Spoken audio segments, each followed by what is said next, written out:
Olá, bem-vindos e bem-vindas a mais um episódio do Precisamos Conversar, um projeto regional Nordeste com apoio da Fundação Herbert Daniel.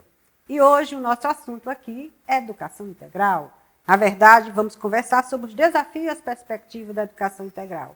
E trouxemos aqui para essa conversa, que vai ser muito transformadora, pode crer, vai ser, viu?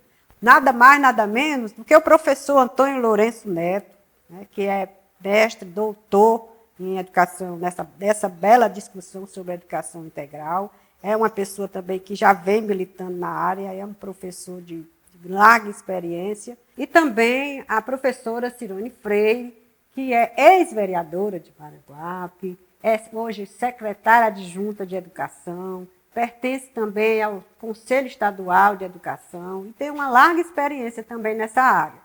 E vamos conversar hoje sobre essa questão que hoje a gente está passando, né, pelo Brasil todo. Eu digo assim, uma retomada, né, da educação nos seus patamares, que a gente espera que seja a ação mais transformadora do ser humano, porque eu acho que ela é libertadora, a educação. Né? Então, a gente vai pedir aqui ao professor Lourenço, posso chamá-lo assim, professor? Sim. Para nos dizer um pouco do que é esse conceito, né? Como é que é pensado esse conceito, o que é realmente uma educação integral, que se chama sistêmica, né? Que realmente vai fazer uma intersetorialidade com diversos segmentos, trazer realmente o aluno dentro de uma perspectiva mais inovadora, mais motivadora. Diga aí para a gente como é que é realmente que se deve ser, como é que deveria ser e o que a gente sonha que deve ser uma educação integral. Bom dia, professora Cirone, Virgínia. Eu acredito que a gente pode começar a pensar a educação integral sobre algumas perspectivas. E, num primeiro momento, eu acredito que a gente precisa entender o conceito de educação integral. Esse conceito de educação integral, ele passa por 3 análises. A primeira é que a educação integral ela tem um conceito mais amplo, aquele desenvolvimento integral do aluno. Num segundo momento, a gente pensa a educação integral como uma política pública. E lá na ponta, essa política se concretiza por meio das escolas em tempo integral. Então, esse primeiro pano de fundo é importante para a gente entender a educação integral. Na sequência, a gente pensa algumas premissas dessa educação integral. Algumas palavras-chave saltam. A primeira delas é que a educação integral precisa ser analisada numa perspectiva de projeto coletivo. E é onde entra a análise da intersetorialidade, dos atores que vão compor essa educação integral. E esse projeto coletivo são, de fato, várias mãos construindo a educação transformadora. Esse projeto coletivo, na perspectiva de educação integral, pressupõe algumas análises. A primeira delas é entender que hoje nós estamos num contexto diferente. E por analisar esse contexto diferente, as roupas velhas já não nos cabem mais, como dizia o Belchior. E nessa perspectiva, nós temos algumas viradas de chave. E aí nessa virada de chave, é entender que nós não conseguiremos fazer sozinho, por isso que precisaremos de outros atores. E nessa mesma linha, a gente entende que essa união ela vai oportunizar uma educação transformadora, de verdade. E aí entram os atores internos, os atores externos, e o desafio ele está posto para que o aluno lá na ponta consiga, de fato, uma aprendizagem efetiva, uma aprendizagem significativa. São alguns sonhos que a gente tem e faz parte desse projeto repensar a educação, dando a ela um novo sentido, que é como dizia Rubem Alves, a gente precisa desaprender para aprender de novo, a gente precisa raspar as tintas com que nos pintaram, desencaixotar algumas emoções, porque não dá para pensar o processo educativo sem emoção, e dar novo sentido. E o novo sentido é esse. O aluno tem o pertencimento, ele se sinta parte desse projeto, ele se sinta de fato um protagonista do processo. Então, nessa perspectiva, a educação integral desponta para que a gente possa refletir um pouquinho mais sobre como mudar os rumos da educação. Professora Cirone, você que atua bem a nível mais de municípios, né, a nível de estado, e sempre se diz assim, que o aluno ele chega com a fatura inteira, e sempre chega tudo para dentro da escola. E hoje os pais querem que muitas vezes que algumas questões a escola resolva, a comunidade quer que a escola resolva, né? E como é que é isso, na verdade? Como é que se pode se fazer, digamos assim, todo esse processo, ao mesmo tempo fazendo com que o aluno se sinta motivado para ir para a escola, mas ao mesmo tempo mostrando que essa responsabilidade, como está lá na Constituição, é dever de todos. Por isso a educação sistêmica ela é tão importante e interessante. Eu queria que você discorresse um pouco da realidade, da sua expertise nessa área aqui no município onde você... Bom dia, eu queria primeiro parabenizar, né, a Fundação Hermes Daniel, que é uma fundação que tem alguns links com o Partido Verde. A gente fica feliz com esse compromisso, né? Parabenizar aí, principalmente a Adelaide e o Marcelo, que são mentores desse projeto. Eu acho que um projeto viável para o momento, né? Essa fala do professor Lourenço, ela é uma fala muito importante, porque eu acho que a gente parte do pressuposto de que, primeiro, a escola, na sua composição de comunidade escolar, precisa compreender um pouco o que é a educação integral, né? Que é você trabalhar as crianças, os estudantes em todas as dimensões, e o que é a jornada de tempo integral. Eu acho que quando a gente puxa isso para a realidade não só do município de Maranguape, mas no contexto mais amplo, a gente precisa dialogar mais sobre essa compreensão. Já foi colocado aqui pelo professor qual é a proposta, a significância dessa compreensão da educação integral. E que se existe aí uma política pública que está despertando e que está nessa efervescência, né, de muita discussão em nível nacional, através de uma diretriz, de um projeto do próprio Ministério de Educação. Então, todos precisam compreender melhor qual é essa proposta, que diretriz é essa. Entender que quando a gente fala de educação integral, a gente está falando do que se deve trabalhar dentro dessa ambiência escolar, em jornada de tempo integral, todos os aspectos onde a gente possa ter um currículo, né, que tenha essa dimensão, onde a gente possa ter um currículo vivo, um currículo dinâmico, onde o estudante, a criança, ela se sinta partícipe da construção do que está acontecendo dentro da escola. O que seria, na verdade, para essa pessoa que está agora conosco, participando, o que é esse currículo vivo, assim, traduzindo? O currículo vivo é a gente entender que, além da gente trabalhar o que existe numa base nacional comum curricular, a gente precisa trabalhar algumas especificidades que são do interesse do próprio aluno e que estão dentro de um contexto daquele entorno onde a escola está inserida, né? Então, a gente precisa fazer essa sintonia, não é isso, professor? Do que está posto nas legislações, mas o que está posto também com essas necessidades do aluno e que, na verdade, são mencionadas por eles próprios, na maioria, quando a gente está falando aqui de ensino fundamental, quando a gente está falando de ensino médio, porque essa proposta da educação de tempo integral, ela é uma proposta para a educação básica, né?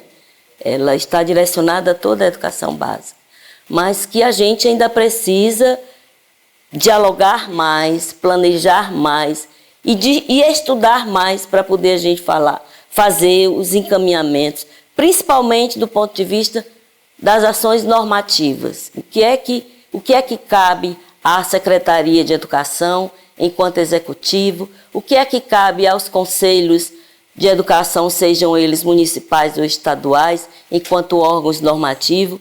Então, existe um caminho a percorrer ainda muito longo. A gente precisa discutir mais, a gente precisa ler mais, a gente precisa debater mais sobre essa temática. É isso que vocês chamariam de comunidade de aprendizagem? Pode ser, sim, comunidade de aprendizagem. Eu lembrei agora de um projeto que é muito defendido pelo Moacir Gadotti, que ele fala sobre cidades educadoras, né? E o que seria essa cidade educadora? É todo mundo entendendo que a educação, todos são responsáveis. Você colocou que a própria Constituição ela faz essa chamada, né? A Constituição diz que a educação é responsabilidade de todos. Mas a célula oficial para trabalhar principalmente o processo de ensino e aprendizagem é dessa célula oficial chamada escola, né? E a família ela entra como colaboradora, não é isso? Então, assim, se a gente, você diz, o que é que a gente, enquanto município de Maranguape, né, onde a gente está nessa função colaboradora de secretária de Educação Adjunta, a gente tem planejado muito, a gente tem seguido algumas estratégias já mencionadas nos documentos apresentados pelo próprio Ministério de Educação, pelo FNDE, porque para a gente fazer educação integral dentro de uma escola de jornada em tempo integral, além do conhecimento, né, além de uma proposta que a gente imagina um currículo vivo, é um currículo que traga os contextos humanizadores, contextos humanos. O que é que a gente precisa discutir dentro das escolas, né? Não nos basta mais estar dentro da escola trabalhando somente as questões de um currículo conteudista, não é isso, professor?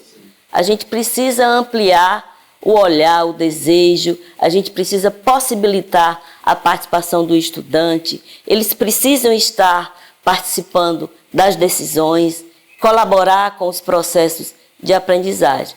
Por isso que, às vezes, eu fico refletindo, existe uma fala muito forte de que a educação precisa ser democrática. E eu defendo que, para a gente efetivar esse processo democrático dentro das escolas, em primeiro lugar, o que a gente precisa fazer é criar espaços de oportunidade de fala para os estudantes. Os gestores escolares precisam, e os professores, precisam fazer o exercício da escuta, né? E eu acho que isso está dentro desse contexto que tanto se deseja de educação integral para uma jornada de tempo integral. Muito bem. Assim, fazendo-se um pouco o link, puxando agora, para aproveitar aqui o professor, que tem toda uma expertise nessa área, a gente sabe, professor, que o nosso, como ela bem falou, a nossa escola hoje, de modo geral, é muito focada nos conteúdos. Isso, digamos assim, a participação dos alunos não é muito intensa, é baixa. E a questão de que esse olho do aluno, acima de tudo, a gente é ser de relação, a gente é ser de desejo. Então, qual o desejo que eu tenho para aquela escola? Como é que eu faço realmente para transformar essa realidade, fazer com que essa escola seja mais atrativa, fazer com que eu consiga envolver todos que estão no meu território da minha escola? Até você bem falou, acho que foi em alguma publicação sua, que eu vi lá, que é a rede de escola. A escola não pode ser vista de uma forma isolada, né? Ela tem que ter uma rede de conexão, porque tudo está interligado, por isso que é sistêmico. É sistêmico porque aqueles que fazem a escola, desde aquela pessoa que está lá fazendo a gestão, aquela pessoa que está orientando pedagogicamente, o professor, o aluno, todos fazem parte desse processo, né? Então, como ela diz, é um conteúdo que realmente vai permear, né, esse currículo, que tem que ser um currículo interessante e, ao mesmo tempo, focado naquele a quem que se destina, que é o aluno. A gente não pode esquecer que a escola existe porque existem pessoas que precisam ser capacitadas de forma permanente e que tem que estar motivada, né? E como eu posso envolver, muitas vezes, porque sabe que a gente somos seres de vulnerabilidade, né? E tem uma autora até que você cita também, que é a Brena Blau, que eu gosto muito, que fala da coragem de ser vulnerável. Eu acho que quando a gente vai enfrentar nossos desafios, a primeira coisa que a gente tem que fazer é assumir que eu não posso tudo, que eu não posso sozinho, que eu tenho que estar junto dos pais, tenho que estar junto da comunidade escolar, tenho que estar junto de todos, para que eu possa dizer assim, olha, isso aqui eu não dou conta, isso aqui eu não posso, mas se você vier, se você vier, aí a gente junto vai se dar as mãos e a gente vai fazer essa ação transformadora. Eu queria lhe ouvir agora sobre isso. Essa perspectiva ela é muito bacana, sobretudo porque nós temos como fazer isso acontecer e existem caminhos para isso. E na fala da professora, ela traz um pouquinho de como a gente pode colocar uma lupa sobre esse problema e entender que a escola hoje, numa perspectiva de rede colaborativa, e a gente tendo um currículo que vai ser o norte, o link que pode ser feito é de que o currículo ele se alinha com a ideia de territórios educativos. Então, se eu perceber que o entorno da escola é também uma possibilidade de aprendizagem para o aluno e de que eu posso utilizar esse contexto como uma ferramenta de aprendizagem, isso pode fazer muito sentido para o aluno. E aí eu trago uma ideia do Milton Santos, que ele fala que território é identidade.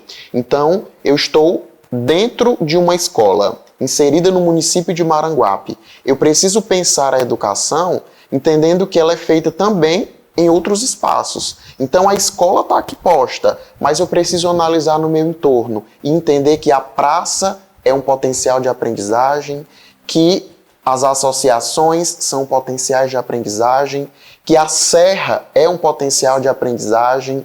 Então tudo precisa ser alinhado com a identidade daquele lugar. Então é um trabalho mesmo de análise, é um trabalho de compreensão, é um trabalho de perceber o que é que faz sentido para o aluno, para ele se sentir parte do processo. Nós temos uma sede natural de educador de inserir mais tempo, com mais conteúdo, com mais disciplina, e isso é necessário, mas o equilíbrio, a dinâmica e o movimento precisa estar par e passo. Porque o conteúdo da matemática, o conteúdo do português, no que pese a importância, ele pode ser linkado com outras possibilidades e perspectivas.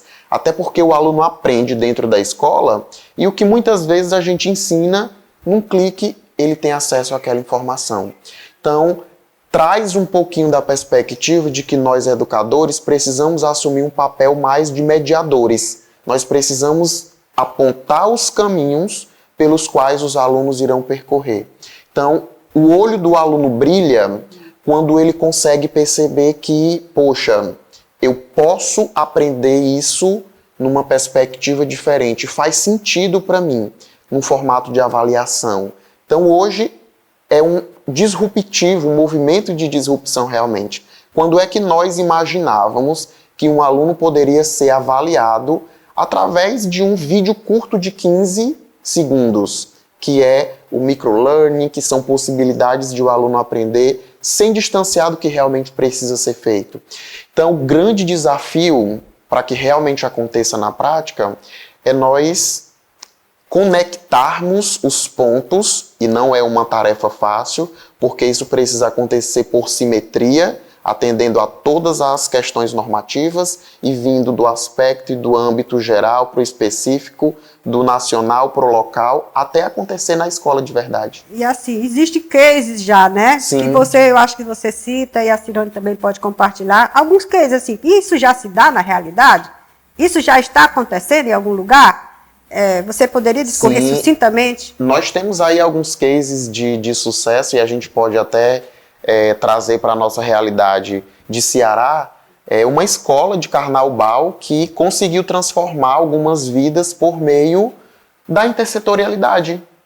Eles aproveitaram no período de pandemia e fizeram parcerias, conexões com alguns outros psicólogos, e o nome do projeto era Adote um Aluno. Cada aluno foi adotado, tinha atendimento psicoterapia com profissionais, e eles foram sendo cuidados. E hoje, na perspectiva de educação integral, existe uma necessidade de conteúdo, mas existe uma necessidade de cuidado, de acolhimento, de afeto, porque onde falta, a conta chega para a gente e a gente se corresponsabiliza porque existe um propósito por trás da nossa missão de educador. Então tem o caso de Carnaubal, tem a escola de São Paulo que não trabalha conteúdos propriamente dito, eles têm uma seriação disruptiva, eles trabalham temáticas, né, por metodologias ativas, por roteiro de aprendizagem. Tem uma escola em Recife que transformou as escolas em verdadeiros ateliês. Então, nós temos muitas possibilidades e caminhos que nos possibilitam inspirar e mudar um pouquinho a realidade. Eu acho que a proposta desse projeto, que ele está posto amplamente, né, em todo o país, tem algo que é muito evidente, que é a questão de possibilitar o rompimento das desigualdades sociais, né? Então, quando se está ofertando, numa perspectiva de educação integral, uma jornada de tempo integral, você está criando estrategicamente, né, metodologias que sejam metodologias atrativas, porque nós não queremos que as escolas estejam guardando criança e estudante. Nós estamos querendo que as escolas de tempo integral, elas sejam espaços prazerosos, não é isso, professor? Onde a gente pode estar fazendo esse contexto com a realidade, com os contextos sociais.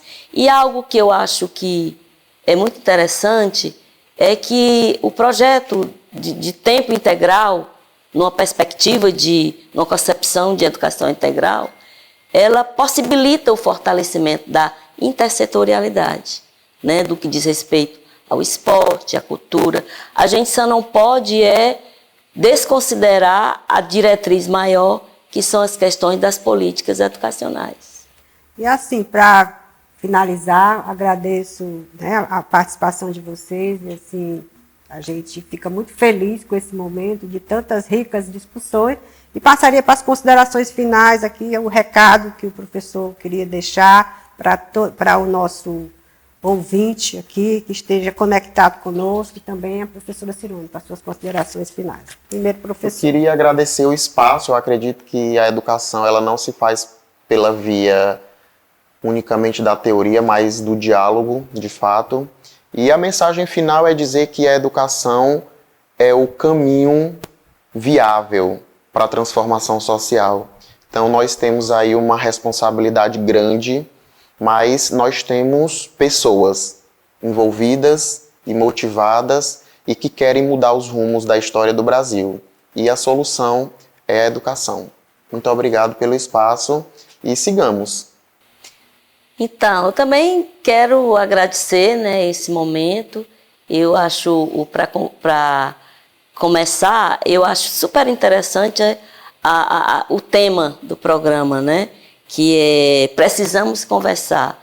E eu diria que nas minhas considerações finais, que precisamos conversar. Esse projeto, ele é realmente um projeto coletivo, ele não é um projeto de responsabilidade só de quem está dentro da escola, é um projeto amplo que todos precisam dialogar sobre ele, né?